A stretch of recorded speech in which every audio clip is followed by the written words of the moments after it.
Kami tidak cuma menuntut sekadar permintaan maaf dari Anda. Anda harus bertanggung jawab dengan apa yang sudah dilakukan terhadap bangsa Dayak ini. Anda sudah melakukan.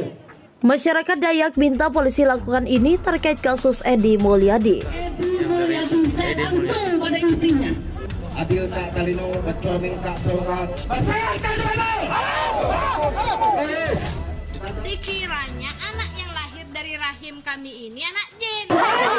Jadi Itu, aku masyarakat biasa, tidak ada jabatan apapun, tapi aku terusik dengan pernyataan ini. Kau ketemu kuntilanak? Ini kuntilanaknya. Kami siap jemput Anda. saya orang Manyan, saya akan cari Anda. Kamu kira masyarakat Kalimantan, khususnya masyarakat Dayak itu tidak ada yang cerdas? Kamu kurang ajar. Oh, semena-mena kau bilang ya, Kalimantan ini tempat jin buang anak. Kau kira anak yang kami lahirkan itu anak monyet semua. Nih, monyet Kalimantan. Ini bukan hanya untuk Edi Mulyadi saja, tetapi untuk keseluruhan siapapun yang berani menghina ataupun melecehkan, kita akan sikat. Anda bilang kami seperti itu, tetapi kami punya harga diri. Ini bahwa Anda bersama.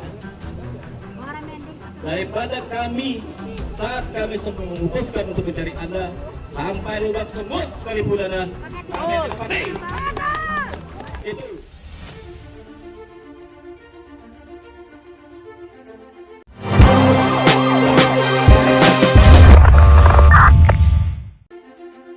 Juru bicara Aliansi Borneo Bersatu Rahmat Nasution Hamka berharap kepolisian melakukan gelar perkara kasus dugaan ujaran kebencian oleh Edi Mulyadi secara terbuka. Kami berharap dapat dilakukan gelar perkara secara terbuka dan kami minta dari pihak kami dapat diundang juga, kata Rahmat melalui pesan suara kepada jpnn.com Senin 7 Februari. Pria yang juga menjabat sebagai Wakil Presiden Majelis Adat Dayak Nasional itu menyebutkan kehadiran mereka dalam gelar perkara untuk menjadi referensi dan pembanding dalam kasus tersebut. Harapan kami kepada kepolisian kasus ini diusut secara terbuka dan profesional sehingga dapat memenuhi rasa keadilan bagi masyarakat suku bangsa Dayak pada khususnya dan warga Kalimantan di Pulau Borneo pada umumnya, pungkas Rahmat. Barreskrim Polri sebelumnya sudah menetapkan Edi Mulyadi sebagai tersangka pada Senin 31 Januari 2022 lalu.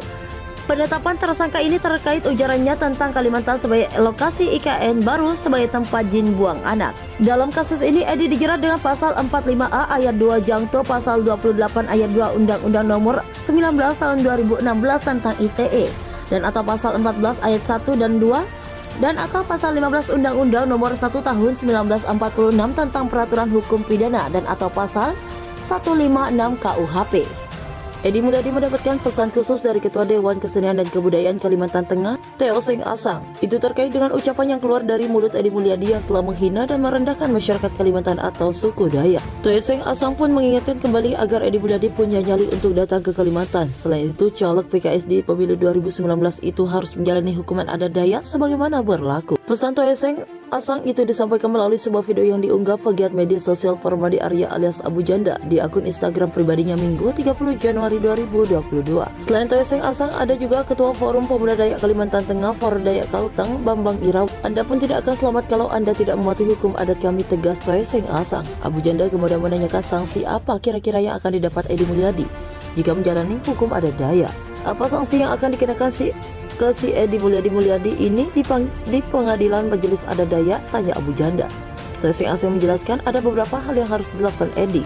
Pertama, meminta maaf. Yang kedua adalah sanksi berupa benda, ungkap dia. Benda itu bisa dalam bentuk binatang, kerbau, sambungnya. Edi Mulyadi, pernyataan itu lantas ditimpali Abu Janda bahwa apakah itu berarti Edi Mulyadi sejatinya tidak perlu khawatir. Teo Seng Asang menekankan bahwa sejatinya yang harus dikhawatirkan Edi adalah saat ia malah memilih kabur. Maka orang Dayak akan menggunakan kekuatan lain untuk menghancurkan dia. Edi Mulyadi ingatnya.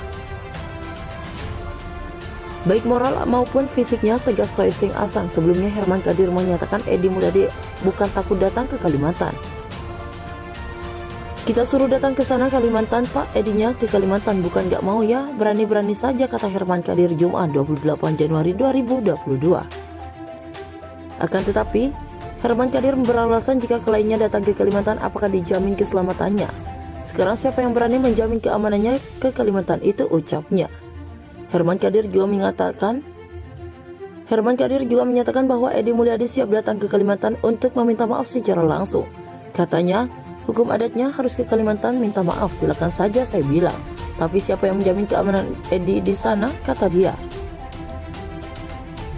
Karena itu Herman Kadir meminta ada jaminan keamanan yang didapat oleh Edi Mulyadi. Mau dia Edi Mulyadi datang ke sana tapi minta jaminan keamanan, tandasnya. Ketua Tim Kuasa Hukum Edi Mulyadi Herman Kadir memastikan bahwa kliennya akan memenuhi panggilan tim penyidik Barreskrim Polri Senin 31 Januari 2022 besok. Bahkan kata Herman, Edi Mulyadi sudah menyiapkan pakaian ganti dan perlengkapan mandi untuk menyambangi Barreskrim Polri untuk menjalani pemeriksaan terkait kasus dugaan ujaran kebencian ucapan Kalimantan tempat jin buang anak, di mana dia masih berstatus saksi. Pak Edi katanya dia sudah mempersiapkan pakaian-pakaiannya, sikat gigi, sabun sudah disiapkan sama pakaian-pakaiannya, ucap Herman saat dikonfirmasi melalui sambungan telepon Minggu 31 Januari 2022. Alasan Edi Mulyadi sudah menyiapkan segala perlengkapan itu karena kata Herman berdasarkan rumor yang diterima pihaknya di sang klien akan langsung ditahan pada pemanggilan besok. Kendati demikian, dia tidak menjelaskan secara detail terkait sumber dari rumor yang diterimanya itu. Ya, rumor yang beredar katanya dia mau ditahan, kalau mau ditahan kan berarti bawa pakaian, iya begitu, kata Herman. Sedangkan untuk tim kuasa hukum, kata Herman, pada pemanggilan besok pihaknya sudah menyiapkan beberapa berkas termasuk berkas surat kuasa. Sebagai informasi, pemanggilan ini merupakan yang kedua kali terhadap Edi Mulyadi setelah sebelumnya urung hadir pada Jumat 28 Januari 2022 kemarin. Edi akan menjalani pemeriksaan terkait kasus dugaan ujaran kebencian dalam kapasitasnya sebagai saksi.